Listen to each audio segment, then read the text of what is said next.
Hi, I'm Sabrina. This is day 2 of my own challenge for myself to give you a video every day this year. Hi, why are you looking? Thanks. Can you stop there? Thank you. This is Bodhi. He's my helper. Thank you. Good boy. Yeah. Okay. So, a little quote to get us started today, and then we're gonna get started with a physical practice. Yesterday we started with the 3 fundamentals, which I'll walk us through briefly again, and some spinal warm-up, and we're gonna just briefly do a little bit of that, and then we're gonna move into some pre-yoga, which I'm introducing you today, and that's gonna tie into everything we do in a little bit. So as you get yourself comfortable, you might find yourself on your back. Most people probably will find the most comfort just laying down on their back, keeping their knees bent maybe, just to keep the pelvis in a more neutral position and feet flat. You could put a pillow under your knees, you can sit up, you can stand, do whatever works for you. Whatever you're able to do is always the best thing and always more than enough. So Michael Stone, who wrote The Inner Tradition of Yoga, said, "The authentic practice of yoga is an unremitting attention to the present experience." So as you might be tempted to look at the whole year ahead and try to set some long-term goals, I invite you to practice staying present. And today we're going to use our pre-yoga, use the physical practice as always to tune into where we're at and what is needed at this time for ourselves. And so as you settle in, we're just going to walk through again those 3 fundamentals, which starts with grounding. So whatever position you're in, whatever relationship you have with the ground, maybe it's a seat or a chair, just feel the parts of your body that are making contact with the earth. So it might be your sit bones and your shins if you're up like me. Maybe you're making contact with props. And if you haven't watched the beginning of yoga practice video, I'm sitting on a yoga block. If you get one prop, get a yoga block. It makes sitting much more accessible. If sitting is painful for you, grab a chair. That is maybe one of the best yoga props as well. So we're going to do lots of good sitting practice as well. So maybe you're on your back, maybe you're on your belly, or if you know child's pose, you might be there. Whatever's touching the ground, just feel that part, those parts, the spaces between, and see if you can let yourself kind of settle down into that space. Picture like an anchor dropping down into the sand of the ocean and finally landing and just kind of being enveloped with the surface of the earth and fully supported. You might scan from head to toe, letting each bone drop down, noticing the parts of your body that are just used to working hard. They might not release on your command. It's not your job to make them. We're not here to fix anything. Just notice the parts of your body that work hard, that aren't quite ready to release, that maybe don't know how yet, maybe that need another props, maybe another blanket or pillow or a towel or a sweatshirt underneath to give the body as much support as possible so that you can really just stop holding anything up. Bring the awareness back up to your mouth and your jaw. Imagine that there's some space between the teeth. And you can imagine the roof of the mouth starting to just spread out in all directions. And you can let go of all that expression in your face. Let the cheeks and ears, eyelids, forehead melt towards the floor.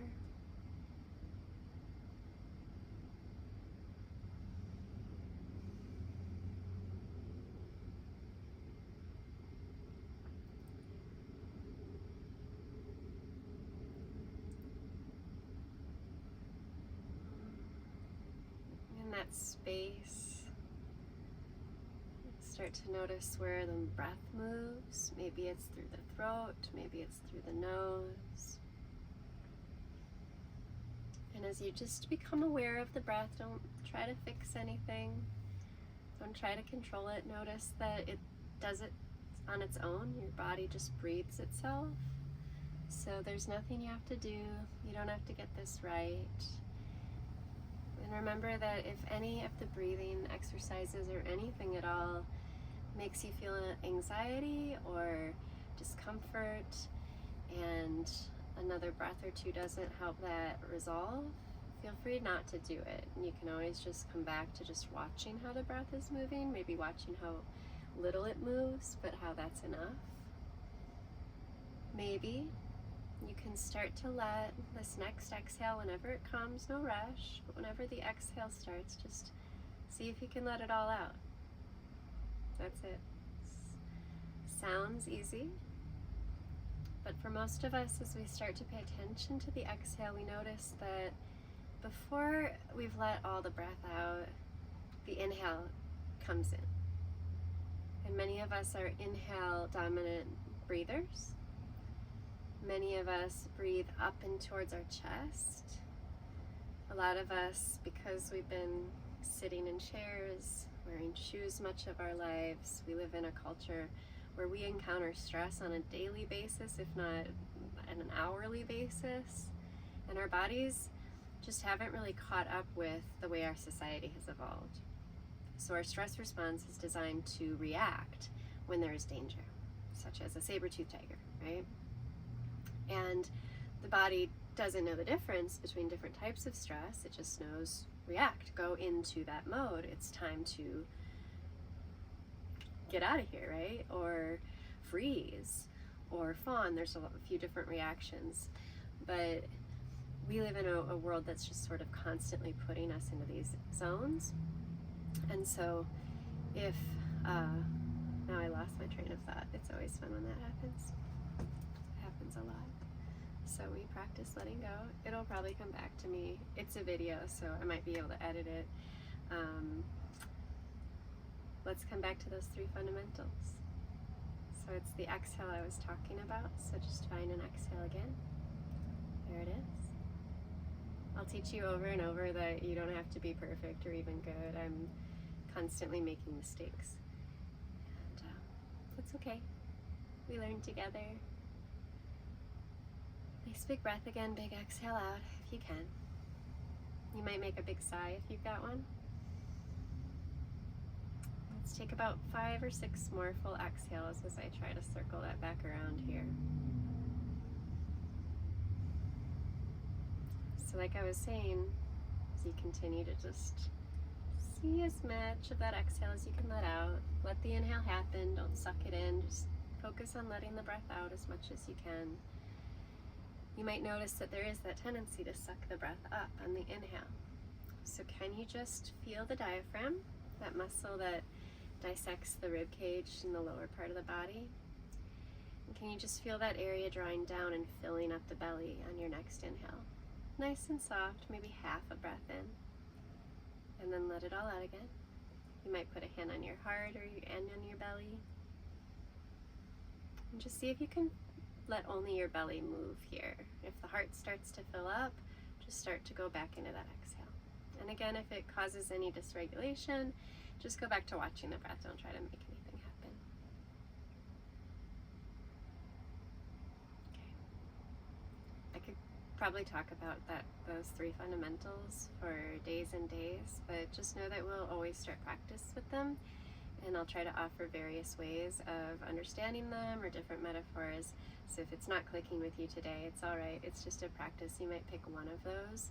The grounding, receiving gravity, releasing the jaw, or the full exhale to focus your practice on until you can pick them all up. So the next part of practice is, now that we've arrived in the body, is to move into pre-yoga, which, like I shared some things yesterday from Alignment Yoga by Scott Anderson. This is directly from the Alignment Yoga school of thought. And so pre-yoga addresses those ideas that most of us who have been in sort of the modern world have been sitting and wearing shoes and even wearing diapers in ways that affects our postural muscles, like our diaphragm, like our pelvic floor, like the muscles of our neck and shoulders and our back. And so because those muscles have been sort of inefficiently grown, because we aren't using them as much as we could, we end up relying on those convenient things like the shoes and the chairs. And so we've weakened some of those things like our core and our spinal muscles, and we instead hold ourselves up with a tight jaw or tight shoulders, or a pelvic floor that is clenching all of the time, or feet that are all locked up, or many of these things.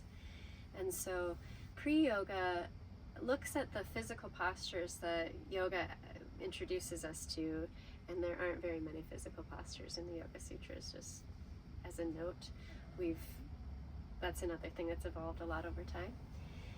But so excited to be with you, so forgive me. So pre-yoga recognizes that our bodies may not be ready. And if we're really looking at our present self, really feeling what's true in our bodies, that we may not have the strength to move right into physical postures of asana or the yoga practice, the third limb of yoga, without first strengthening some parts of our body and without first waking some parts of the body up that haven't quite been used, maybe ever, maybe in decades, maybe that are underutilized. And so I'm going to walk us through a few exercises today that we're going to, again, incorporate into practice. Anytime that we do a physical practice, we're always going to find those three fundamentals, and then we'll choose one pre-yoga exercise going forward to focus depending on what we're doing that day. I'm going to show a couple because, again, a lot of us are just getting started, and this way we can wake up our shoulders, we can wake up our core, and we can find some awareness in the grounding parts of our body and the ways that we can connect to the earth and get support. Okay, I'm going to check my notes because I've just been rambling for a little while, and I want to make sure I tie this all in. I'm going to try to make this a little shorter video than yesterday. Thank you to everyone who has watched that one already. I'm really honored and excited to that anyone wants to follow along, so thank you so much. Okay, so I'm going to just briefly touch on another concept perhaps in a little bit, but I'm going to set that aside right now because I can feel like we already have plenty going on with our pre-yoga.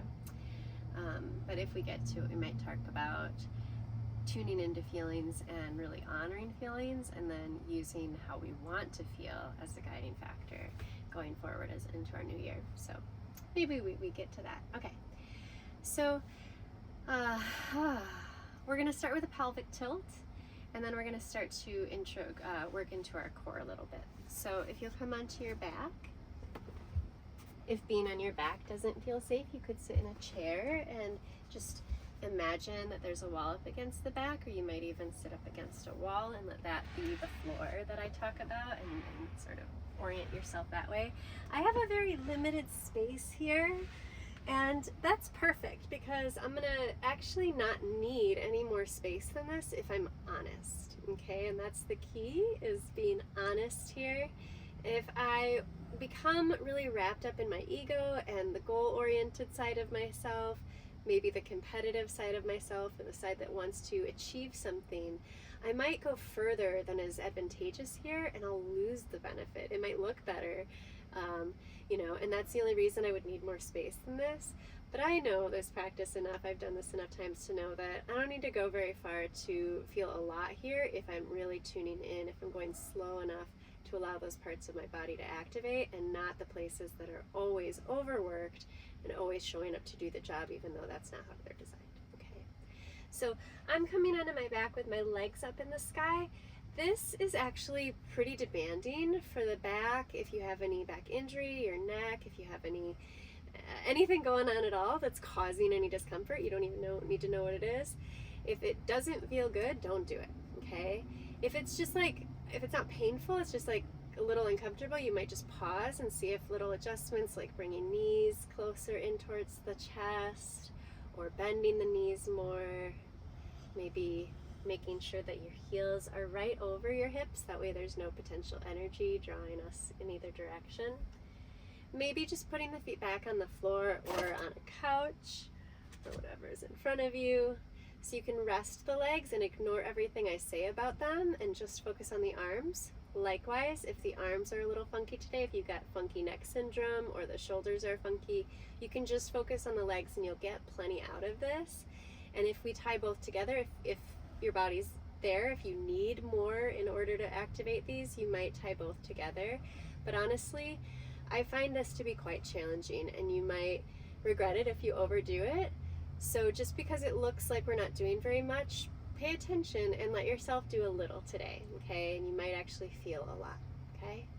So starting on our back, I'm just gonna wiggle my shoulders a little bit and kind of lift my chest so I can let my shoulders spread out on my back and my shoulders get a little flatter towards the ground. Now I've been doing this a while and I'm hypermobile, so I can get my shoulders flat on the ground. That may or may not be a great thing. You may or may not ever find the full expression there, so your shoulders might be rounded pretty far forward, and when you start to come onto the back, there might be a good gap here, okay? And that's totally fine.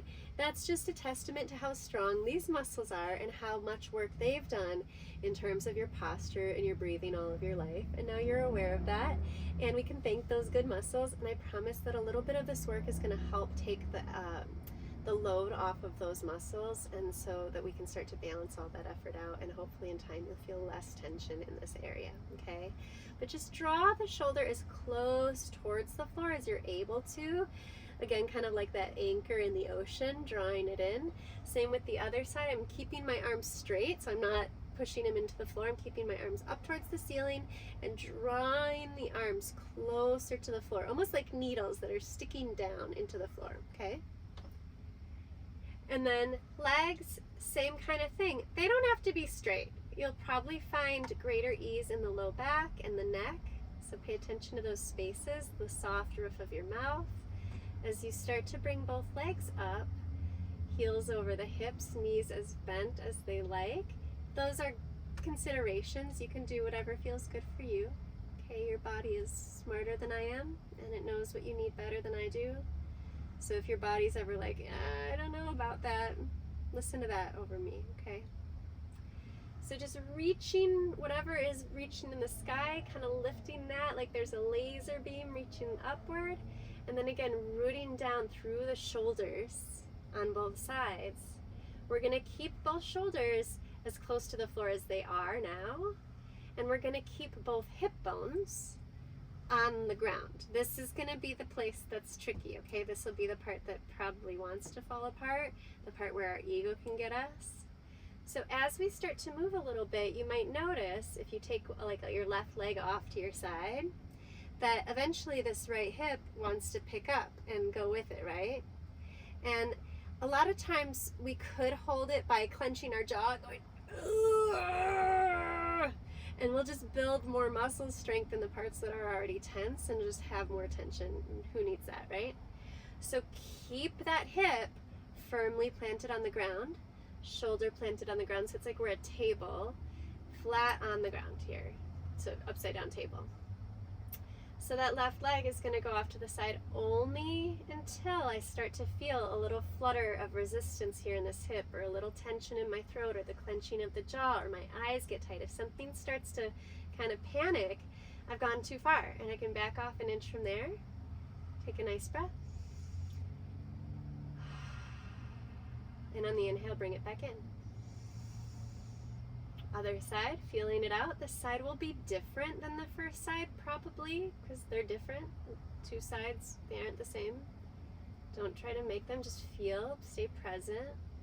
And when you feel that little flutter, that effort to try to keep that hip down, back off an inch, take a big breath. Soft, into the belly, all the way out. And on the inhale, bring that leg back up.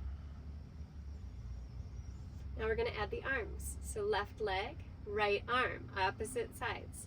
They move, everything else stays still. And again, it's only so far that you start to feel that kind of, that fighting gravity or that panic or resistance in the body. Take a nice big inhale to come back up. This time we're not going to hold and breathe, we're just going to start to move with our breath. So right leg, left arm, off to the side to some degree, maybe teeny tiny. When the inhale comes, bring them back up. Notice if the shoulders are starting to reach up into that forward posture. Just draw the shoulder blades onto the back as much as you can with a soft throat and a soft jaw, switching sides with your breath, just going opposite directions. Maybe left arm, right leg if you're with me. Don't worry if you're not. Follow your own breath. Just a couple more times until you find some balance on both sides. If the body is kind of feeling overworked and kind of panicked already, like it's really doing a lot of work, it's because this is hard. So go ahead and just curl your knees into your chest and give them a hug when you feel done. Maybe you go a couple more times. Knees don't have to come very close to the chest. We're just curling up as small as we can be, or as tight as it feels good. Maybe you squeeze those thighs into your belly and take a nice big breath, massaging your organs. Maybe you rock a little bit. And let the hips kind of come up on each side, releasing that grip to the floor. Take a breath between the shoulder blades. Again, notice what muscles show up and just work without you even noticing. See if you can let the whole body get heavy again. You might put your feet on the floor or just keep them held in. Maybe you even reach up and grab for your pant legs or your shins or your feet and find a little brief happy baby pose. And then we're going to reach up again. If you feel like you're like, whew, I feel my core, I can feel my shoulders, then you're warmed up and you can rest, okay? We might add a little more to this if you need more. This time we're going to go in this opposite direction, so kind of like a scissors. And again, I don't need this to be out of the way because there's no way, if I'm honest, I'm going to go that far without my low back picking up off the ground, right? So I'm going to try to keep my hips both on the ground and my low back pressing down into the ground. You might think about your belly button squeezing in towards your spine. Think about your hip bones rooting down like those anchors or growing roots into the earth. Let that groundedness grow all the way up your back as the shoulders find their roots into the ground softly. Letting the skin melt down the arms. And then we're going to start again on our left side with the left leg sliding away from the nose. So as soon as the neck or the low back or the jaw clenches, I stop.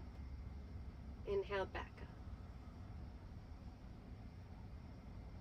On the next breath, as the exhale comes in, I'll start to let the right heel slide down away from me, and on the inhale that leg comes back up towards the sky. Now adding the arms, left foot, right arm, slide away from one another just until my belly starts to go, oh, yeah, I can feel it. And then inhale back up. Now I've been doing this for like 14 years and it still like kicks my butt a little bit every time I do it, which maybe I don't do it often enough. This might be one of those things you add to your list of things you do each day if you have something like that for the year. Opposite sides with your own breath, exhaling outward. When the inhale comes, bring things back up into that table shape, doing both sides until you're balanced. And then coming down.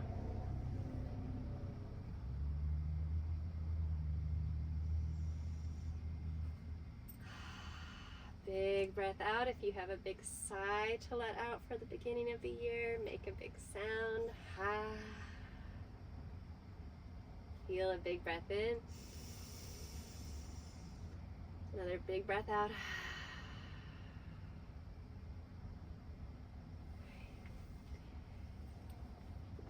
Taking one more big breath where you are.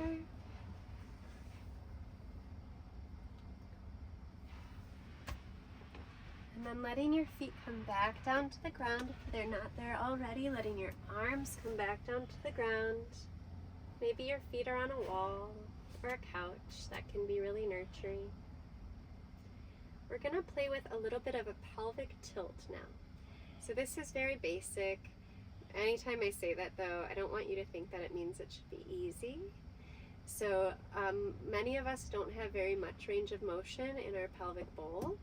A lot of us have a pretty locked up space here, and a lot of us have a pelvis that wants to tip back and doesn't tip forward very easily, or vice versa. So we're just going to play with allowing some of that rotation forward and back. So if you could see my bones, you could see my tailbone here. It's just starting to scoop up as I pull the top of my hip bones towards my rib cage, like I'm tying a little string from my ribs to my hips here and knitting them closer together.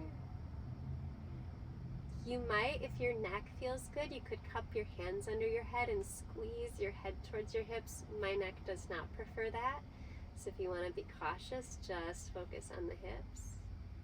The next time you inhale, go ahead and roll the tail out one vertebrae at a time and let the tail fall flat like a heavy dinosaur tail against the earth. Let the low back lift up and see if you can peek the tail downward like a flashlight. Next time the breath changes, rolling that tail back up, squeezing the belly, knitting the ribs, and then rolling back open, feeling that little gap under the low back lift up, and then closing that gap.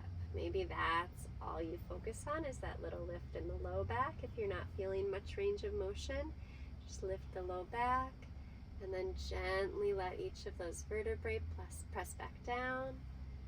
Couple more times, just accessing whatever range of motion you have today. Okay, feeling that you have a body, celebrating that, however fun it may or may not be each day.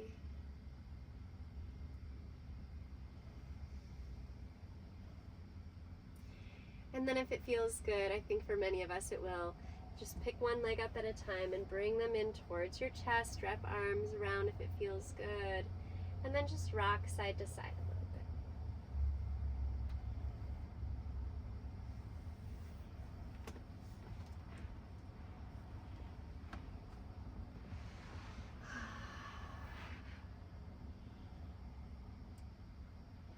We're going to do one more practice.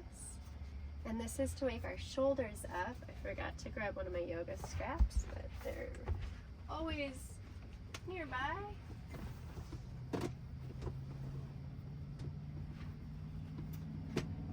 So you may not have a yoga strap, you don't need one. This is called towel work for a reason. So if you have a towel laying around, even a dish towel will probably do, as long as it's about, I would say there's a section that's 3 feet long, maybe even from corner to corner would be a good idea. Maybe a little bigger, like a bath towel. If you have a yoga strap, that can work, or anything. A belt could be a good idea. Finding either a standing position. I usually do this one standing, but since I have limited space here, I'm sitting. So you could come up to your standing position, or you could come into your seat and take a moment to land there if that's not the position you were in. So we were on our back, so just take some time, and once you feel your seat heavy, your shoulders soft, jaw relaxing once again, and a full exhale all the way out, then we'll grab our strap or towel or belt. So I'm going to take my strap, and I want it to be about as wide, about like one foot wider than my shoulders on each side, or about 6 inches to 1 foot wider than my shoulders. So my arms are making a kind of V shape, and I'm bringing my arms right to my shoulder height to start. And just test. Okay, I think I have enough space here to make it work. So starting at shoulder height, go ahead and give the strap a good, or I'm going to call it a strap, but if you have a towel, just know that in your head. Your prop, take your prop and pull on it. And then imagine once again that we're laying on our back. So the back of the head and each shoulder and the tailbone are all in one line, resting on the floor, metaphorically. And can you keep your shoulders, that arm bone, drawn in towards the back, just like when we were on our backs, as we start to inhale and take the arms up towards about eye height. Let an exhale out. Next time your inhale comes, coming up a little higher, stop. If there's any pain in the shoulders, maybe you come all the way up over your head. Exhale, let the breath all the way out. Sit bones dropping heavy into the earth. Arms floating up like a hot air balloon. And on the exhale, we bend the elbows and see if you can get the strap just behind your head. It's okay if it touches the top of your head, but maybe arms can go back a little bit and we could bring the strap again just to the shoulder level. Next inhale brings the arms back up.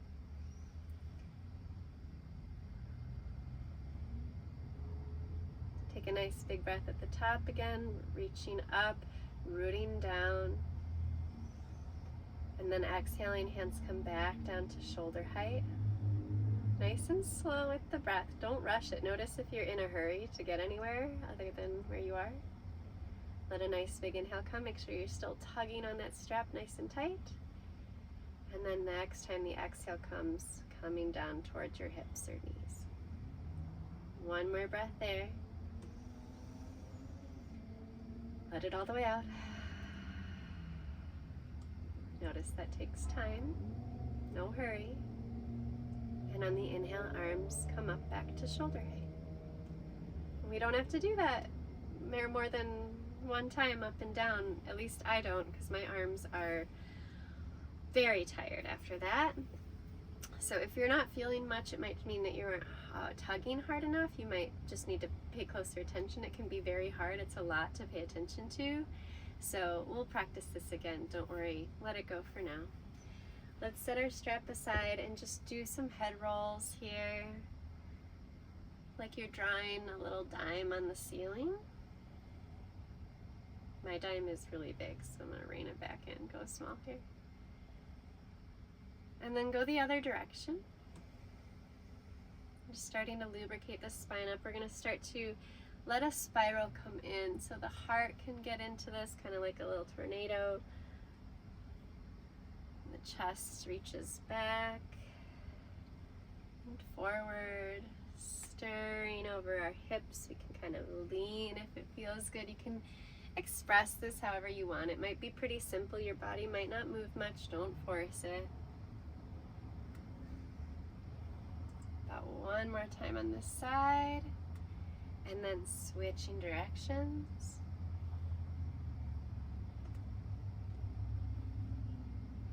Can you feel all of the vertebrae moving around a little bit? On an inhale, reach the arms up. And exhale over to one side, placing the opposite arm towards the leg, shin, knee. Maybe you use your strap. The other arm just reaches outward away from the heart, twisting around the rib cage here, or the rib cage twisting around the spine here. Take the arm up and then bend that elbow. It might not touch all the way. You might just kind of be holding it here. Maybe you can slide that hand toward the back of your head and reach the elbow up even higher. Nice big breath into the belly, wherever you are. Still rooting through the hips. As little effort as needed in that left arm, or in that front arm. Big inhale here. And then exhale, bring the hands back to the center. Maybe to your legs, maybe to a prayer position or namaskar position. On an inhale, we reach up. Exhaling, crossing over to the other side, connecting wherever you connect. Don't displace your shoulder to get there. Don't crunch your spine to get there. It's better to just not go as far than to crunch your body and start to sacrifice your body. Reaching wherever you can, reaching outward and open, not back behind the body. We're not taking the shoulder into the twist. We're taking the rib cage around the spine. Can you let a breath move all the way down from your throat to your tailbone, filling up? Let the belly move. Notice if that front hand is gripping for dear life, can you let it be soft, rooting through the hips and the core, soft throat here. One more big inhale, maybe taking that arm up if it feels okay. Finding your edge, your limit, and letting yourself breathe there. Maybe bending that elbow, letting yourself touch your head and reach the elbow up even higher. Can you stay soft in your throat? Maybe you can do this, but it comes at some expense. Just because you can doesn't mean you should. Just do what serves you, what brings benefit, what is optimal. And exhale, bringing hands back to the heart. Taking a little bit of cat-cow here. If being on your seat is getting tired, you could come onto your hands and knees. You could stand up and just lean against a kitchen countertop or a wall. Maybe you're on a hands and knees in a tabletop shape with your legs down this time. You could stay sitting. If you're sitting, it's definitely going to help for you to lift your hips up here.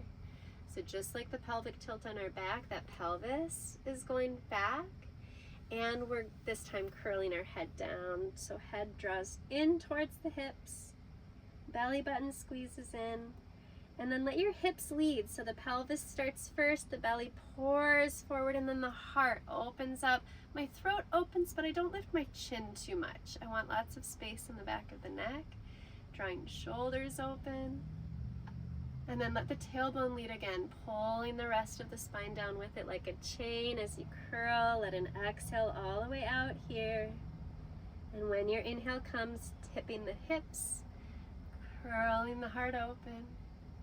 At your own pace with your own breath, let the shoulders find their full range of motion, curling forward and back.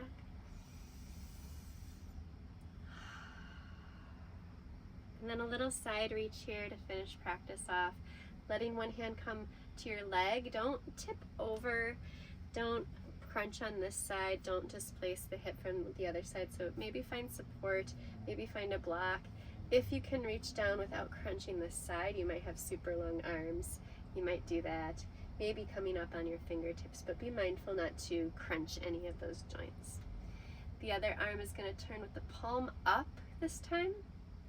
Reach it all the way out. You get $1 million if you touch 3 houses away from you. And then your hand starts to float up. Go really slow. Can you feel the tendons and the ligaments, even the blood vessels through that tunnel of your arm? And maybe you feel a stopping point. If things start to get tingly, maybe back off a little bit. Not that that's going to cause harm, but that might just be a sign that you kind of reached a stopping point, an edge, a boundary. And then letting that arm come down, turning that other arm up, leaning to the degree that is still grounded in your body, and starting to lift that arm, reaching it out, out, out, and away, and up just so much that the neck and the jaw stay soft, letting the spine take a little curve this way. We're going to do that again, each side. So the next time the inhale comes, we switch, both arms move, going right into that other side up.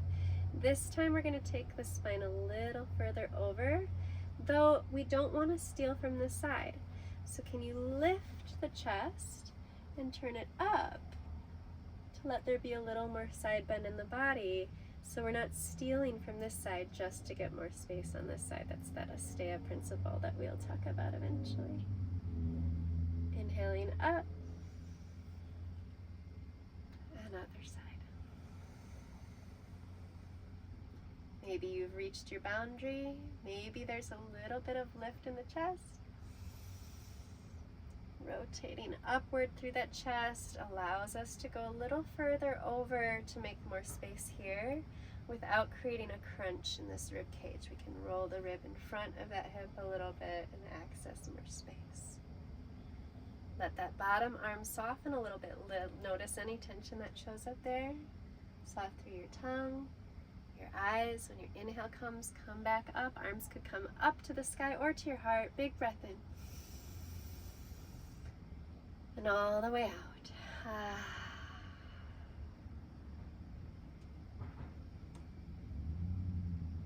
pausing. Let's take 3 more big breaths here together. Full breath out.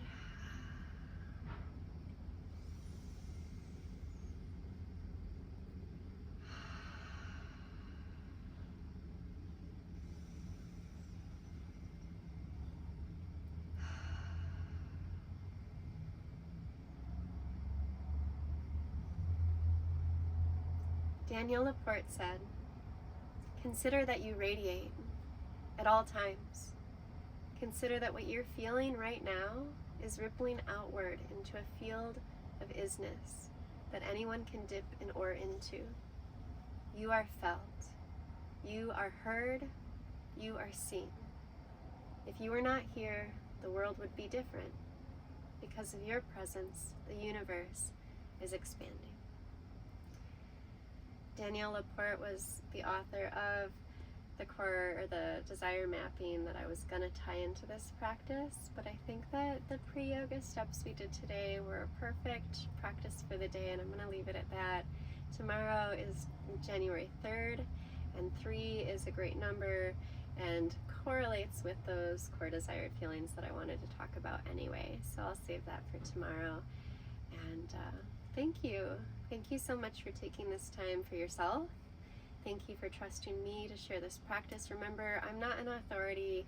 I learned this from another teacher, and we all just keep passing it on. I hope that you'll pass on whatever is meaningful to you, and I hope that some of this helped and made a difference for you. The light and the love and everything else in me sees and honors and is in awe of all of that in you. Thank you, thank you, thank you.